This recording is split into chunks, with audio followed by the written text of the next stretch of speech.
એકાદશીના મહાત્મ્યને આપણે જાણતા નથી એટલે ઠીક, હવે 11 તો આવે ને જાય, આવું આપણે માનતા હોય. પણ જો ભક્તિનોદ ઠાકોર શું કહે છે, માધવ તિથિ એકાદશી શું છે? માધવ તિથિ, ભગવાનની પ્રિય તિથિ છે. આની ઉત્પત્તિ ભગવદ કૃપાથી થઈ છે જીવોના કલ્યાણ માટે. તો એકાદશીનું કોઈ પાલન કરે તો એના હૃદયમાં ભક્તિનો જન્મ થાય. એકાદશી કરવાથી શું થાય? ભગવાનમાં ભક્તિ જાગે. અને એટલા માટે આ તિથિને હરિવાસર પણ કહેવામાં આવે છે. ભગવાનને સૌથી પ્રિય વ્રતમાં કોઈ પ્રિય વ્રત હોય તો એ છે એકાદશી વ્રત. અને આ વ્રત કર્યા પછી અન્ય કોઈ વ્રત કરવાની આવશ્યકતા રહેતી પણ નથી. આ શ્રેષ્ઠ વ્રત છે એકાદશી. અને એકાદશીનો નિયમ શું છે? તો ભગવાને કીધું એકાદશીના દિવસે અન્ન ખાવું મહાપાપ છે.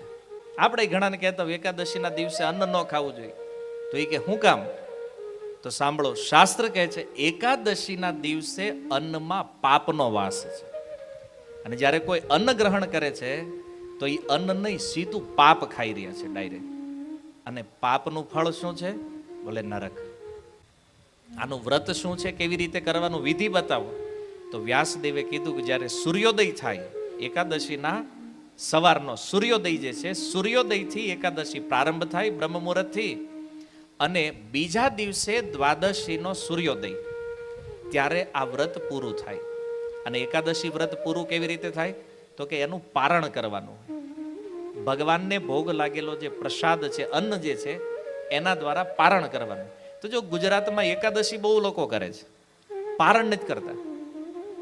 તો સાંભળો કે એકાદશી પછી દ્વાદશીમાં પારણ ન કરે એને પણ આનું પૂર્ણ ફળ પ્રાપ્ત થતું નથી, અપૂર્ણ ઉપવાસ ગણાશે.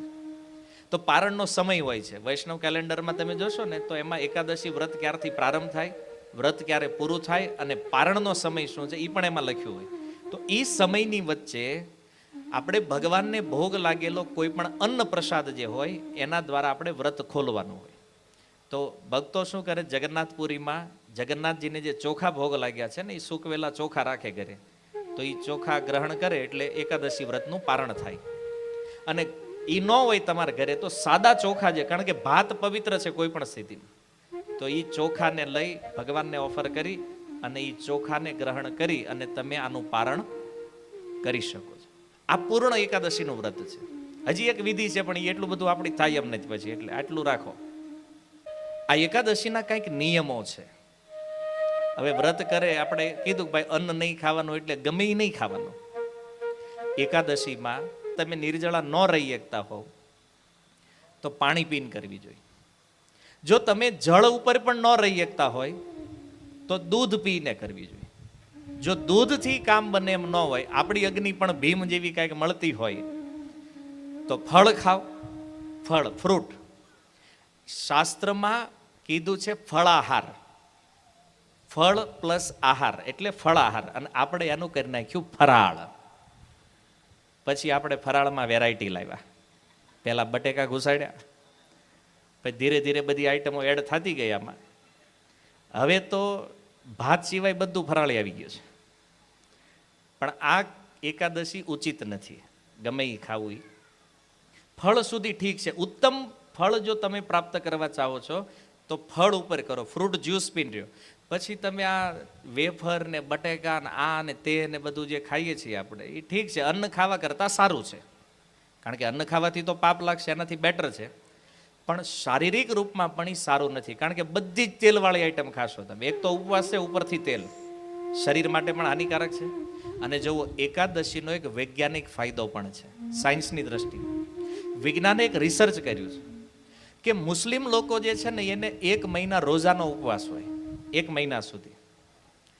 તો વિજ્ઞાનને થયું કે 1 મહિના કોઈ ઉપવાસ કરે તો આના શરીરમાં તો એની પોઝિટિવ એનર્જી વધારે હશે.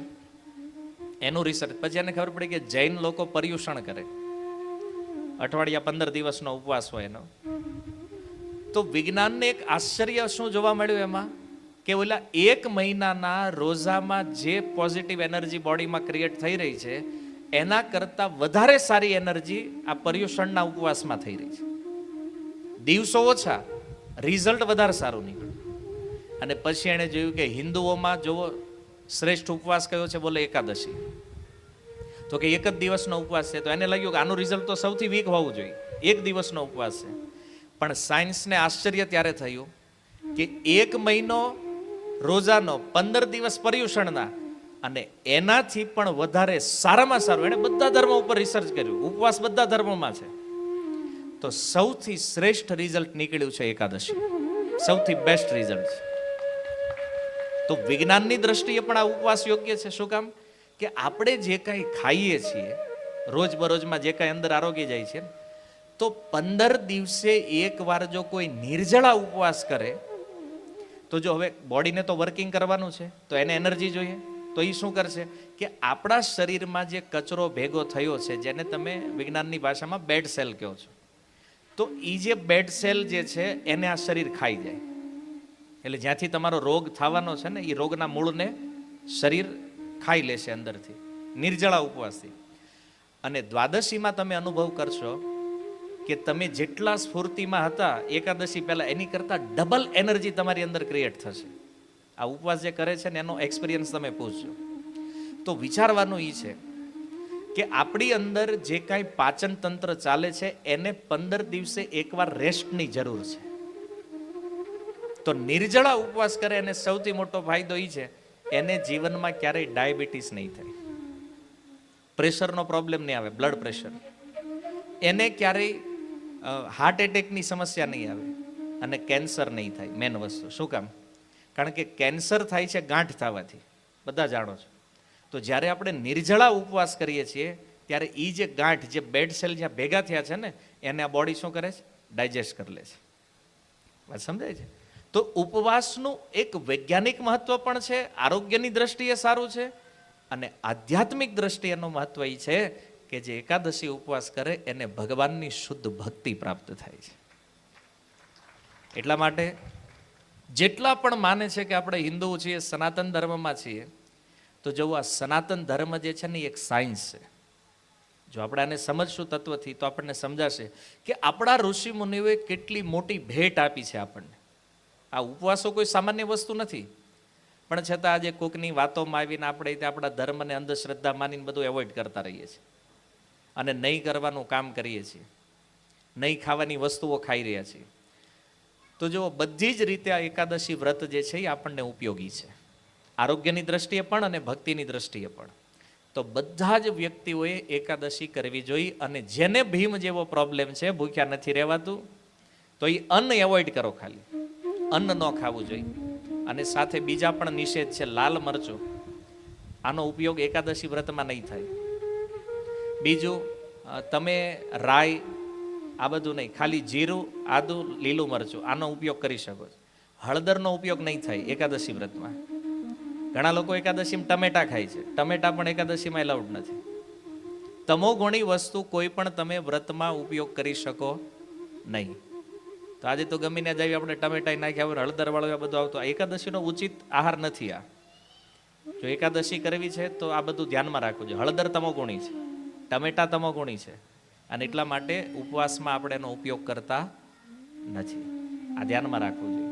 રાઈ પણ તમોગુણી છે, એટલે રાઈનો યુઝ નહીં થાય, ખાલી જીરું યુઝ કરો વઘાર માટે, કોઈ વસ્તુ બનાવો છો તો આ રીતે એકાદશી વ્રતનું પાલન કરવું જોઈએ. અને બીજા દિવસે પારણ ખાસ, જો તમે એનું પૂર્ણ ફળ લેવા ચાહો છો.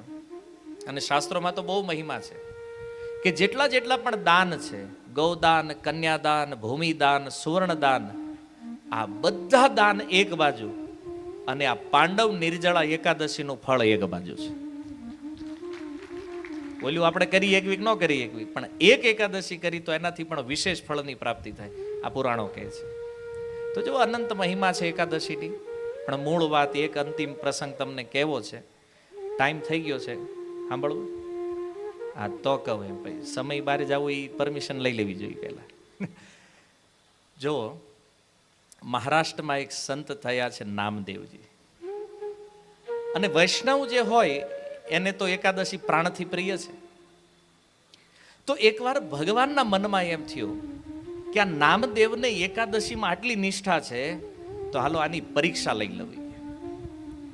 તો નામદેવજીની પરીક્ષા લેવા માટે ભગવાન એક બ્રાહ્મણ બનીને આવ્યા છે. એવા દુબલા પતલા બ્રાહ્મણ, અને એકાદશીના દિવસે હવારે નામદેવના ઘરે પહોંચ્યા. દરવાજો ઠપકારીને કીધું ભિક્ષામ દેહી. નામદેવજીએ કીધું આજ નહીં મળે, આગળ નીકળો, જે હોય. પણ ભગવાન કે હું બ્રાહ્મણ છું અને આવી રીતે તમે મારો અનાદર ન કરી શકો. નામદેવજી કહે છે હું અનાદર નથી કરતો મહારાજ, પણ આજે એકાદશી છે અને એકાદશીના દિવસે હું અન્ન ગ્રહણ કરતો પણ નથી અને અન્ન કોઈને આપતો પણ નથી. તો ભગવાનના રૂપમાં બ્રાહ્મણ કહે છે કે વ્રત તો તમારે છે ને, મારે નથી. મારે તો અન્ન ખાવું છે. કેમ? કારણ કે હું કેટલાય દિવસથી ભૂખ્યો છું, મને ભોજન નથી મળ્યું અને એટલા માટે મને અન્ન આપો. નામદેવજી કહે છે આજ એકાદશી છે એટલે અન્ન તો તમને